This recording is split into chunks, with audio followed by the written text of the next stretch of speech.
ദേശീയപാത ഉദ്ഘാടന പരിപാടിയിൽ നിന്ന് മന്ത്രി മുഹമ്മദ് റിയാസിനെ ഒഴിവാക്കിയതിൽ അല്ലെങ്കിൽ വിളിക്കാത്തതിൽ പ്രതിഷേധിച്ച് സംസ്ഥാന സർക്കാർ ഒന്നാകെ ആ പരിപാടി ബഹിഷ്കരിക്കാൻ തീരുമാനിച്ചിരുന്നു. പക്ഷേ അങ്ങനെ വിട്ടുകൊടുക്കാൻ ഒരുക്കമല്ല സർക്കാർ എന്ന് തീരുമാനിക്കുകയാണ്. സമാന്തര ഉദ്ഘാടനവുമായി സംസ്ഥാന സർക്കാർ രംഗത്ത് വരുന്നു. രാമനാട്ടുകര മുതൽ വെങ്ങളം വരെ ദേശീയപാതയിൽ റോഡ് ഷോ നടത്താനാണ് മന്ത്രി മുഹമ്മദ് റിയാസിന്റെ തീരുമാനം. ഉച്ചയ്ക്ക് 12 മണിക്ക് ഈ റോഡ് ഷോ നടക്കുമെന്നാണ്. മുഹമ്മദ് ഷഹീദ് വിവരങ്ങളുമായിട്ടുണ്ട്. ഷഹീദ്, എന്തൊക്കെയാണല്ലേ സംഭവിക്കുന്നത്? സമാന്തര ഉദ്ഘാടനം, പ്രധാനമന്ത്രി ഒരിടത്ത് ഉദ്ഘാടനം ചെയ്യുന്നു, മറുഭാഗത്ത് പൊതുമരാമത്ത് മന്ത്രി റോഡ് ഷോ നടത്തി ഉദ്ഘാടനം ചെയ്യുന്നു.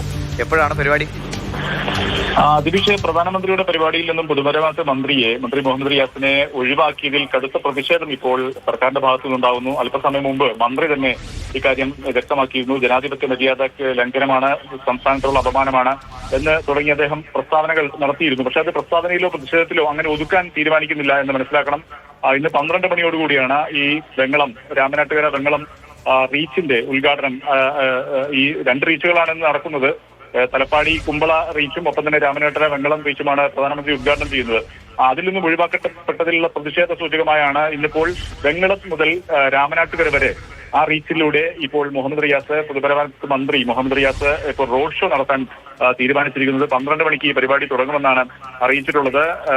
എല്ലാ പണിയും പൂർത്തിയാക്കി ടോൾ ബൂത്തുകളൊക്കെ റെഡിയായി സജ്ജമായ ഒരു ഭാഗമാണ് വെങ്ങളം രാമനാട്ടുകര ഭാഗത്ത് വലിയ തോതിൽ മന്ത്രി മുഹമ്മദ് റിയാസ് തന്നെ നേരത്തെ പലതവണ നിർമ്മാണ സമയത്ത് സന്ദർശനം നടത്തുകയും അതിന്റെ പുരോഗതി വിലയിരുത്തുകയൊക്കെ ചെയ്തിരുന്നു. ആ തരത്തിൽ തങ്ങളുടെ സംസ്ഥാന സർക്കാരിന്റെ കൂടി കൃത്യമായ ഇടപെടലിന്റെ ഭാഗമായാണ് ഇങ്ങനെ റീച്ചുകൾ ഉദ്ഘാടനം അല്ലെങ്കിൽ പണി പൂർത്തിയാകുന്നൊക്കെ അവകാശവാദം തുടർച്ചയായി ഉന്നയിക്കുന്ന ഒരു സാഹചര്യം കൂടിയുണ്ട്.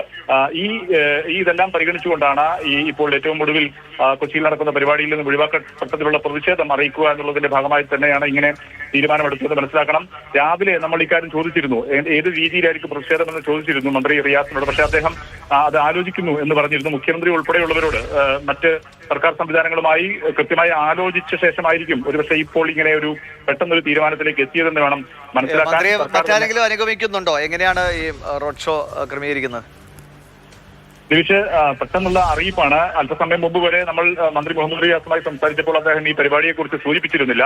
അതുകൊണ്ട് തന്നെ നമ്മൾ മനസ്സിലാക്കുന്നിടത്തോളം മന്ത്രിയാണ് ഉണ്ടാവുക. ഇപ്പോൾ ഈ സമയത്ത് ഇപ്പോൾ ജില്ലയിൽ നഗരത്തിൽ ഇപ്പോൾ മന്ത്രി മുഹമ്മദ് റിയാസാണ് ഉള്ളത്. സ്വാഭാവികമായും റിയാസ് എന്തായാലും ഉണ്ടാകും. ഇനി ആരെങ്കിലും ജനപ്രതിനിധികളോ MLA-മാരോ ഉണ്ടോ എന്നുള്ളത് നമുക്ക് ആ പരിപാടി നടക്കുമ്പോൾ വ്യക്തമാവുകയും ചെയ്യും. ശരി. എന്തായാലും ദേശീയപാത ഉദ്ഘാടന പരിപാടിയിൽ നിന്ന് മന്ത്രി PA മുഹമ്മദ് റിയാസിനെ ഒഴിവാക്കിയതിലുള്ള സർക്കാരിന്റെ പ്രതിഷേധം, അത് ഒരു സമാന്തര ഉദ്ഘാടനം നടത്താനുള്ള പരിപാടിയിലേക്ക് പോകുന്നു. മന്ത്രി മുഹമ്മദ് റിയാസിന്റെ റോഡ് ഷോ ഹൈവേയിലൂടെ നടത്താനാണ് തീരുമാനം. എന്തായാലും സംസ്ഥാനത്തെ ദേശീയപാത വികസനത്തിൽ 2 സർക്കാരുകൾക്കും അതിൻ്റെതായ പങ്കുണ്ട്. ഇത് ഒരാളുടെ ക്രെഡിറ്റ് അങ്ങോട്ടും ഇങ്ങോട്ടും ആളുകൾ അത് പിടിച്ചു വാങ്ങാൻ ഒരു ശ്രമം നടക്കുന്നുണ്ട്. പല സമയത്തും അങ്ങനെ വിവാദങ്ങൾ ഉണ്ടായിട്ടുണ്ട്. അതിൻ്റെ തുടർച്ചയാണ് ഇപ്പോൾ കണ്ടുകൊണ്ടിരിക്കുന്നത്. എന്തായാലും മത്സരിച്ചാണെങ്കിലും ദേശീയപാത കിട്ടുന്നുണ്ടല്ലോ, ജനങ്ങൾക്ക്